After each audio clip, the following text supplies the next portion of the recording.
Assalamualaikum warahmatullahi wabarakatuh. Bapak Ibu, Nawidya Iswara, Diklat Kepemimpinan, Pengawas Angkatan Pertama tahun 2025 yang kami hormati, Bapak Ibu Panitia, serta rekan-rekan peserta Diklat Kepemimpinan, Pengawas Angkatan Pertama tahun 2025 yang kami hormati. Izinkan kami menyampaikan tugas dari modul komunikasi dalam pelayanan. Nah, tugas yang diberikan oleh Widya Iswara kepada kami, peserta Diklat Kepemimpinan Angkatan 1 tahun 2025 adalah kami memproduksi atau membuat video layanan yang memang menjadi tupoksi kami di satuan kerja kami masing-masing. Bapak Ibu, kami dengan Sihono Widodo nomor urut 30 akan menyajikan terkait layanan sistem online penerimaan peserta didik baru sekolah menengah atas dan sekolah menengah kejuruan yang telah kami laksanakan di tahun 2024 kemarin. Bapak Ibu, sistem penerimaan peserta didik baru jenjang SMA dan SMK tahun 2024 yang tahun ini akan berganti nama menjadi sistem penerimaan murid baru, merupakan layanan yang memang dibebankan ke kami sebagai tupoksi kami untuk melaksanakan sistem tersebut. Jadi UPTD Balai Teknologi Informasi Komunikasi Pendidikan itu wajib menyelenggarakan sistem digital terkait penerimaan murid baru. Bapak Ibu, sistem itu yang kami buat itu terbagi dalam dua tahap. Yang pertama adalah tahap pra pendaftaran peserta didik baru atau murid baru. Nah, tahap ini itu dilakukan melalui laman ppdb.babelprof.go.id. Sistem pendaftaran pra PPDB ini dimulai di tanggal 29 Mei 2024 sampai dengan 9 Juni 2024. Jadi pada tahun 2024 kemarin pra PPDB itu sudah dimulai di tanggal 29 sampai dengan 9 Juni 2024. Apa saja Bapak Ibu yang harus dilakukan oleh peserta didik dalam pra PPDB ini? Yang pertama, mereka harus menginput data siswa. Nah, yang kedua, mereka harus menginput data sekolah asal di mana mereka sekolah. Lalu yang ketiga, mereka harus menginput data nilai akademik mereka. Lalu mereka juga harus menginput data prestasi atau penghargaan. Dan yang terakhir adalah upload berkas. Kenapa dilakukan pada saat pra-PPDB? Karena ini dimaksudkan untuk memudahkan setelah pada saat PPDB itu berlangsung, siswa hanya dibebankan untuk memilih sekolah. Nah, proses upload berkas dan segala macam itu sudah dilaksanakan di pra-PPDB. Nah, Bapak Ibu, setelah tahap pra-PPDB selesai, ada tahap selanjutnya, yaitu tahap seleksi penerimaan peserta didik baru. Nah, seleksi ini kita bagi menjadi dua tahap. Nah, tahap yang pertama kapan Bapak Ibu? Tahap yang pertama itu dilakukan di tanggal 11 Juni 2024 dan 13 Juni 2024. Di tahap pertama ini, layanan yang dibuka adalah jalur afirmasi untuk SMA dan SMK serta jalur prestasi SMA.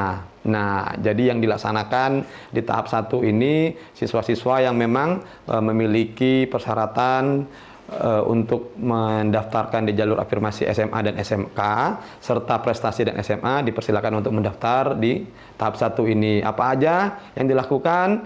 Nah, siswa hanya memilih sekolah, lalu akan ada verifikasi data dan sekolah, berkas calon peserta didik yang sudah diinput Lalu ada pengolahan nilai juga yang dilakukan oleh sekolah. Nah, proses ini berlangsung di tanggal 11 Juni sampai dengan 13 Juni 2024. Nah, setelah itu di tanggal 14 Juni akan dilaksanakan penetapan hasil seleksi calon peserta didik baru serta pengesahannya oleh cabang dinas. Nah, setelah itu di tanggal 19 Juni 2024 itu akan dilaksanakan pengumuman terkait siswa-siswa baru yang memang lolos dan masuk dalam jalur afirmasi SMA dan SMK serta jalur prestasi SMA. Nah, pengumuman ini diumumkan di laman resmi PPDB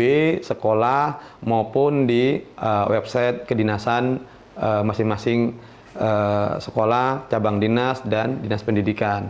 Nah, daftar ulang untuk jalur afirmasi SMA dan SMK serta jalur prestasi SMA itu di tanggal 19, 20, 21 Juni 2024. Baik, Bapak Ibu, tadi yang kita bahas adalah tahap pertama, tahap terkait jalur afirmasi SMA SMK dan jalur prestasi SMA. Nah, sekarang kita masuk pada tahap kedua, yaitu pendaftaran sekolah melalui jalur zonasi dan mutasi untuk SMA serta jalur reguler dan mutasi untuk SMK. Nah, pelaksanaan jalur zonasi, mutasi serta reguler ini dilaksanakan di tanggal 24 Juni sampai dengan 29 Juni 2024. Sama dengan proses tahap 1, jadi siswa setelah mengupload data di pra PPDB, masuk mereka di PPDB, mereka hanya mengklik sekolah yang memang mereka tuju. Karena datanya sudah masuk, maka verifikasi data dan sekolah serta berkas calon peserta didik itu akan diolah oleh sekolah yang mereka tuju. Nah, pengolahan data oleh sekolah itu dilaksanakan pada tanggal 24 Juni sampai dengan 30 Juni 2024. Nah, habis itu apalagi rangkaiannya Bapak Ibu? Habis itu adalah rangkaiannya adalah penetapan hasil seleksi calon peserta didik baru dan pengesahan oleh cabang dinas di tanggal 1 Juli 2024. Nah, setelah disahkan maka diumumkan siswa-siswa mana yang memang diterima pada jalur zonasi dan mutasi SMA serta jalur reguler dan mutasi SMK. Nah, pengumuman ini dapat dilihat di laman PPDB sekolah atau di papan pengumuman sekolah di cabang dinas masing-masing dan di website dinas pendidikan. Dan terakhir daftar ulang untuk jalur zonasi dan mutasi SMA serta jalur reguler dan mutasi SMK itu di tanggal 3, 4, 5, dan 6 Juli tahun 2024. Nah, setelah itu siswa-siswa yang tadi masuk pada jalur afirmasi, jalur prestasi, jalur zonasi, jalur reguler dan mutasi baik dari SMA dan SMK akan melaksanakan tahun ajaran baru di 15 Juli 2024 yang akan diawali pada masa pengenalan lingkungan sekolah atau MPLS di antara tanggal 15 Juli sampai dengan 17 Juli 2024. Bapak Ibu, itu adalah flowchart atau proses bisnis yang kami laksanakan dalam pelayanan aplikasi online PPDB tahun 2024. Nah, untuk layanan informasi sistem penerimaan murid baru, nama lain dari PPDB 2024 di tahun 2025 ini sedang kami kaji, sedang kami telaah dan finalisasi yang nantinya secepat mungkin di bulan ini atau bulan depan itu akan kita upload terkait flowchart dan alur kerja serta proses bisnisnya untuk SPMB tahun 2025. Bapak Ibu, sekian video dari kami. Kami mohon maaf ketika ada tindakan dan salah kata dalam penyajian kami. Kami berharap flowchart atau penyajian materi terkait layanan aplikasi PPDB kami tahun 2024 ini dapat menjadi sumber belajar bagi kita semua. Demikian kami sampaikan. Akhir kata kami ucapkan wabillahi taufiq wal hidayah. Assalamualaikum warahmatullahi wabarakatuh.